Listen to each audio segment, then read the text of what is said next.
unahin na nga natin pag-usapan. Etong ganap ni Chinita Princess kanina sa PBB Collab 22nd Eviction na kung saan nakita ko nga't napanood ko nga po yung hosting ni Kim Chu kasama po itong si En Chongdi. Grabe talaga si Chinita Princess, no? Hindi po siya nauubusan ng energy. Tapos bukas, meron pa siyang ASAP. Grabe Kim, no? Magpahinga ka naman kaya. Hindi mo naman talaga kailangang magpursige at mag-hardworking ka dyan kasi hindi mo naman kailangan masyado ng pera, di ba? Very stable na ang iyong kaperahan. Kaya hindi mo kailangan na kumayod ng kumayod. Well, si Kim Chu kasi tumatanaw po ng malaking utang na loob sa PBB kasi dyan po siya nagmula. Pero syempre, alam na nila yun. Pagdating kasi sa, alam nyo yun, sa pahinga, sa health mo, may intindihan naman nila yan kung hindi ka makapunta dyan. Basta pag hindi mo kaya, wag mo nang ipilit. Yun lang yung sa amin kasi syempre, kami ay nag-aalala din bilang mahal ka naming mga fans. Samantalang next topic naman tayo, pag-usapan natin mga kakimpaw. Ito pong ganap kanina sa It's Showtime na trending ngayon. Trending din po si Gerald Anderson dahil sa ganap na to. So meron kasing isang live audience kanina. Bet na bet niya rin po si Kim and ganon din si Paolo Avellino. Then tinanong po siya ni Vice Ganda kung sino daw yung parang gustong ka-love team or ka-partner ni Chinita Princess.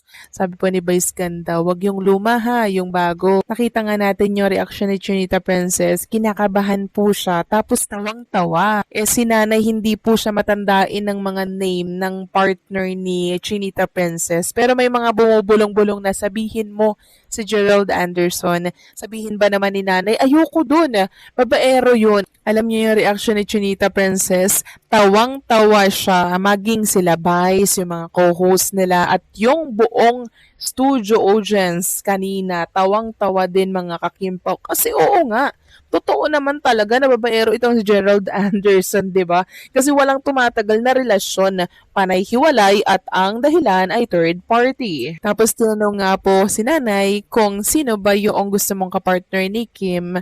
So, si Paolo Avellino daw mga kakimpaw. Tapos yung itsura ni Kim Chu doon, kilig na kilig mga kakimpaw. So, idiniin po ni nanay sa puso ni Chinita Princess si Paolo Avellino at ang napahiya dito ng todo-todo ha, walang iba kundi si Gerald Anderson kasi alam na po ng tao Tapos on live television pa, babaero nga daw, ito ang si Gerald Anderson. So nakakahiya, di ba? Kaya mabuti na lang talaga nakalaya po si Kim Chu kay Gerald Anderson dahil hindi niya deserve nun. Si Paula Avellino mga kakimpaw ang deserve ng isang Chinita Princess kasi maalaga, caring, diba? And syempre, mabait. At higit sa lahat, hindi po manluloko. Walang issue ng third party, mga kakimpaw. Kaya pahiya malala si Gerald Anderson, samantalang si Paolo Avellino idiniin sa puso ni Chinita Princess. Kung totoo man ang pangyayaring, napahiya si Gerald dahil sa sagot ng isang netizen na si Paulo ang gusto ng tao na ka-love team ni Kim sa isang live episode ng It's Showtime, malinaw na makikita dito ang lakas ng suporta ng publiko para sa tambalang Kim at Paulo. Ang ganitong klaseng sitwasyon ay natural lamang sa mundo ng showbiz, kung saan ang fans, choice ang madalas na nagdidikta kung sino ang mas tinatangkilik at sinusuportahan sa kasalukuyang panahon. Hindi rin ito nangangahulugan ng direktang kahihiyan kay Gerald, mas refleksyon ito ng change in audience preference. Sa paglipas ng panahon, nagbabago ang dynamics ng love teams. Dahil malakas ang Kim Pao wave ngayon, hindi nakapagtataka na mas marami ang nagbibigay ng boto o komento pabor kay Paulo. Bukod pa rito, ang spontaneity ng live shows tulad ng Showtime ay nagpapakita kung gaano ka-vocal at ka-involved ang audience. Isang simpleng sagot mula sa netizen ang maaring magpabago ng ihip ng hangin at magagatid ng kilig, ingay o kontrobersya. At dahil trending at mainit ang tambalang Kim at Paulo dahil sa The Alibi, talagang sila ang bukang bibig ng mga manood. Sa kabilang banda, mahalaga ring tandaan na parehong profesional sina Gerald, Kim at Paulo. Ang mga ganitong biruan o komentaryo ay bahagi lang ng ingay ng fandoms at hindi dapat bigyan ng masyadong personal na kulay. Pero sa mata ng fans, lalo ng Kim Pao supporters, nakakakilig talaga itong moment dahil para bang pinapatunayan ng publiko na ito ang gusto namin. Ang ganitong klaseng viral moment ay nagpapalakas sa career ni Kim at Paulo bilang on-screen tandem, lalo na sa mga susunod na proyekto. Mabuti rin na maganda ang rapport ni Kim at Paulo sa mga live shows, kaya't mas mabilis silang kinakampihan ng netizens. At dahil live ang pangyayari, mas naging organic at totoo ang reaksyon, kaya mas mabilis itong naging usap-usapan online. Ang insidenteng ito, kung saan sa mismong live ng It's Showtime ay may netizen na sumagot ng Paulo nang tanungin kung sino ang gustong ka-love team ni Kim, ay parang maliit na pangyayari sa unang tingin. Pero sa mundo ng showbiz, lalo na kapag live at milyon ang nanonood, malaki ang impact nito sa perception ng publiko, sa fandom dynamics at maging sa mga personalidad na sangkot. One power ng live TV at fans' voice. Sa live television, walang edit, walang cut at walang filter. Lahat ng nangyayari ay diretsong pumapasok sa mindset ng manood. Kaya nang bigla ang lumabas ang sagot na Paulo, ito ay nagmistulang tunay na boses ng masa. Hindi galing sa script, hindi galing sa management. Isang simpleng netizen lang, pero naging malaking pahayag. Ito ang nagpapatunay na sa panahon ngayon, fans-driven na ang showbiz. Kung sino ang kinakampihan ng netizens, sila ang lumalakas. Kaya hindi nakapagtatakang nagkaroon ito ng instant reaction mula sa audience. At maging kay Gerald. Hindi ito literal na kahihiyan, pero may sting. Hindi naman siguradong napahiya si Gerald in a personal, negative way. Pero sa perspektibo ng public perception, merong kaunting kirot, lalo na kung sa encounter na iyon ay inaasahan na mas neutral o mas diplomatic ang sasabihin ng netizen. Kumbaga, kahit hindi niya kasalanan, siya ang naging comparison point. At kapag may dalawang personalidad na ikinukumpara sa live setting at isa ang binanggit ng publiko, natural lang na magmukhang overshadowed ang isa. Pero tandaan, professional actor si Gerald, sanay na sa ganitong klaseng twists. Normal na ito sa showbiz. 3. Kim Pao momentum is very strong. Hindi na may kakaila, sobrang lakas ng Kim Chiu, Paulo Avellino tandem ngayon. Dahil sa chemistry nila sa The Alibi, sinamahan pa ng mga sweet na interactions off-cam, interviews and public appearances, naging viral favorite sila ng netizens. Ang sagot na Paulo ng netizen ay malinaw na refleksyon. Kasalukuyang kilig fever ng Kim Pao, trend ng TikTok edits, comments ng fans, at simpatya ng publiko sa tandem nila. Kaya hindi rin nakakagulat kung iyon ang sagot, even on live TV. 4. Natural lang ang shift ng love team preferences. Sa showbiz, laging umiikot ang spotlight.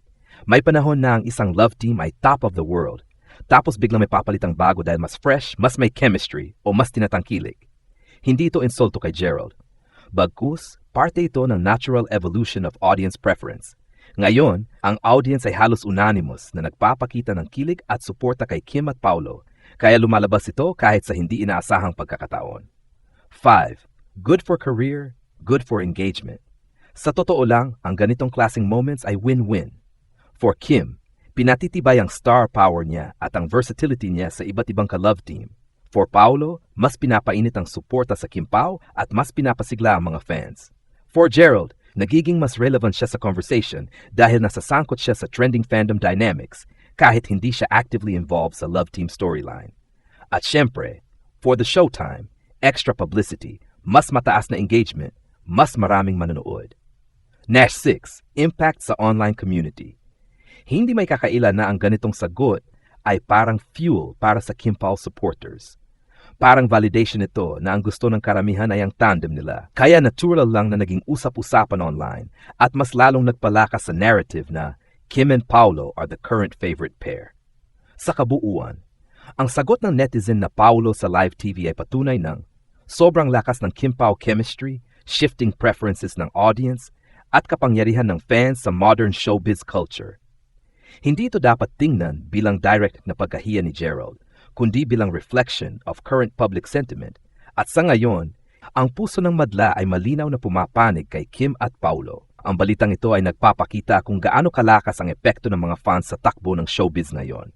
Isang simpleng komento lang ng netizen pero dahil live, natural at walang filter, naging malaking usapan agad. Ipinapakita nito na ang tambalang Kim at Paulo ang kasalukuyang paborito ng publiko at ramdam na ramdam ang kilig at suporta sa kanila. Hindi naman ito dapat ituring na literal na kahihiyan para kay Gerald. Mas accurate sabihin na na-outshine siya sa particular na moment na iyon dahil nang ibabaw ang trending love team ng Kim Pao. Normal ito sa industriya, may mga panahon kung saan mas mataas ang hype sa isang tambalan kaysa sa iba. Sa kabilang banda, maganda rin itong reminder na hindi scripted ang tunay na opinyon ng netizens.